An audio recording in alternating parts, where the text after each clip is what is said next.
निलयोद्भवम् अष्टाक्षरप्रदातारं नारायणम् अहं भजे. பெருமாள் அவதாரம் பண்ணன்னிக்கே பெருமாள் வந்து அஷ்டாட்சர மந்திரத்தை தானே நரனாவும் நாராயணனாவும் எல்லாமா இருந்து உபதேசம் பண்ணி அருளினார். இது என்ன அப்படின்னாக்க, இந்த மந்திரத்தை சொல்வார்க்கு மறுபிறவி கிடையாது. மோட்சம்னு சொல்லக்கூடிய மோட்சதாயகனாக இருக்கக்கூடியவர் தான் பத்ரி நாராயண பெருமாள். அதை வந்து பாமரராக நமக்கெல்லாம் அனுகிரகிக்கணும்னு சொல்லிட்டு தான் பகவான் வந்து பூலோகத்தில் தானே அதை உபதேசித்த. அதை தான் பிற்காலத்தில் ராமானுஜர் கூரை ஏறி எல்லாரும் உய்வு பெறணுன்றதுக்காக சொன்னார். அப்பேற்பட்ட பத்ரிநாராயணனுடைய திருநட்சத்திரம் இன்னைக்கு ஆடி அஸ்தத்தில் தான் அவருடைய அவதாரம். இதே மாதிரி 106 திவ்ய தேசத்தில் தேப்பெருமாள் சித்திரை அஸ்தம், நம்ம பெருமாள் பத்ரிநாராயண பெருமாள் ஆடி அஸ்தம். அதனால தான் இன்றைக்கி சிறப்பாக ஊஞ்சல் உற்சவம், காத்தால திருமஞ்சனம், ஊஞ்சல் உற்சவம்லாம் பெருமாளுக்கு விசேஷ வைபவம் நடந்துட்டுருக்கு. இப்போ கேட்க வேண்டிய விஷயம் என்னென்னா, இந்த பத்ரிநாராயணன் பேர் ஏன் வந்தது, அவர் ஏன் அங்கே வந்து மலையில் உட்காண்டாரு, அவருடைய விளக்கங்கள் என்ன, இது வரைக்கும் யாரும் சொல்லலை. ஆனால் செஞ்சவங்க மனசில் வச்சுருந்தா நீங்கள் ஆற்றுக்கு போய் யாருக்கா செஞ்சோன்னு சொல்லலாம், நீங்கள் சொல்லலாம், போய் தப்பு இல்லை.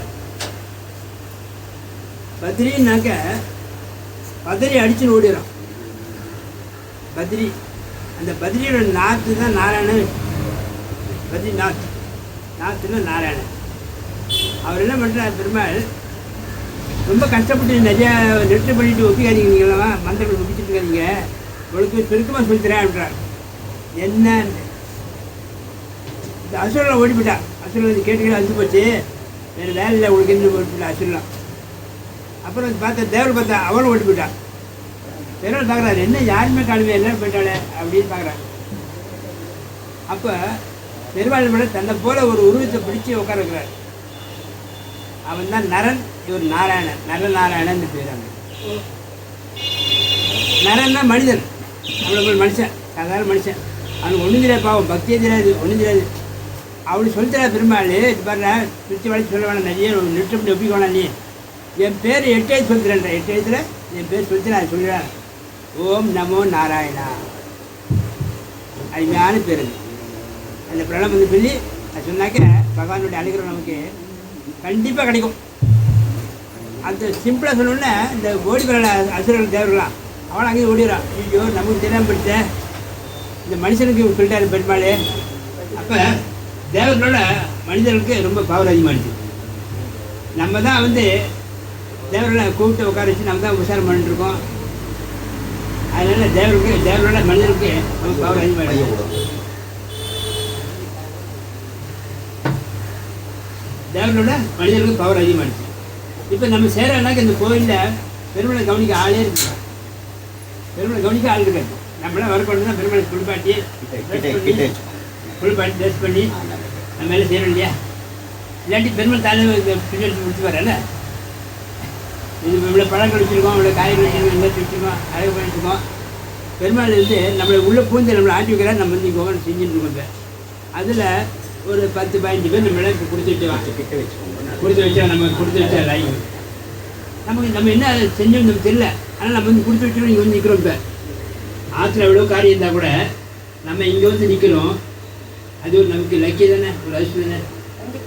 அந்த பத்ரி நாராயண சொன்னோன்னா 18 ஓடிடுவோம். நம்ம நேற்று பேராக அந்த பேர் இல்லை, பத்ரி நாராயண பேர். அப்படி இருக்கும்போது அந்த ஓம் நமோ நாராயணன்றது 8 எழுத்தை சொல்லி கொடுத்த இடம் அங்கே தான். அது பனிமலை. அங்கே யாரும் வந்து நிற்க முடியாது, உட்காந்து படுத்து தூங்க முடியாது, ஒன்றும் செய்ய முடியாது. ஒரே கொட்டு பனியாக கூட்டம். பெருமாள் அங்கே இருக்க முடியாது, கீழே இறங்கி வந்துடுவார். ஒரு 3 மாதத்துக்கு 4 மாதத்துக்கு பெருமாளை கீழே வந்து ஒரு 5-6 மைல் கீழே இறங்கி வந்து உட்காந்துருவார். அவரும் அங்கே இருக்க முடியாது. ஏன்னா பனி விழுந்து அந்த கோயில் ஃபுல்லாக பனி முடிடும். கோபுரமெல்லாம் சரியாக கழிஞ்சு எல்லாம் ஐஸ் கழிஞ்சு தெரியும். அந்த மாதிரி இடம் வந்து அந்த இடத்துல பெருமாள் என்ன பண்ணுறாரு, தன் செட்டை பெரியார் உட்காருக்கிறாரு. நாரதர், தாயார் மகாலட்சுமி, நரன், பெருமாள், அனுமார், கருடா எல்லாம் வந்து உட்காந்துருக்காரு. அவர் செட்டு முக்கியமான செட்டமாக எல்லாரும் கூப்பிட்டு உட்கார வச்சுக்கிறாரு.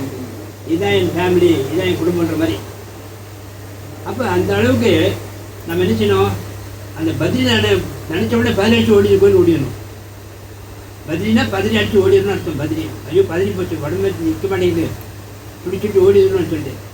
அப்படிப்பட்ட பத்ரிநாராயணனை தென்பதினி வந்து இங்கே உட்கார அறிவா. அது வடபதிரி, இது தென்பதினின்னு உட்காந்துட்டேன். 8 18 108 1008. 4 நம்பர் முக்கியம்.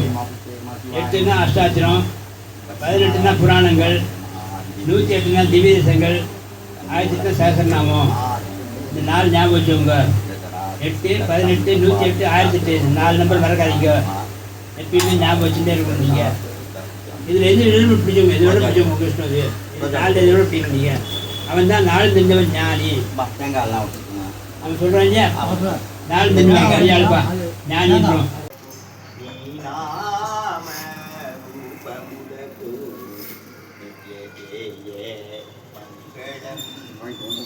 மங்களம் கௌசேந்திராய மகனீய குணாத்மனே சக்கரவர்த்தி தனோஜாய சாமபூம்யாய மங்களம் சக்காந்தாய கல்யாண ஸ்ரீ வெங்கடேசாய ஸ்ரீனிவாசாய மங்களம்.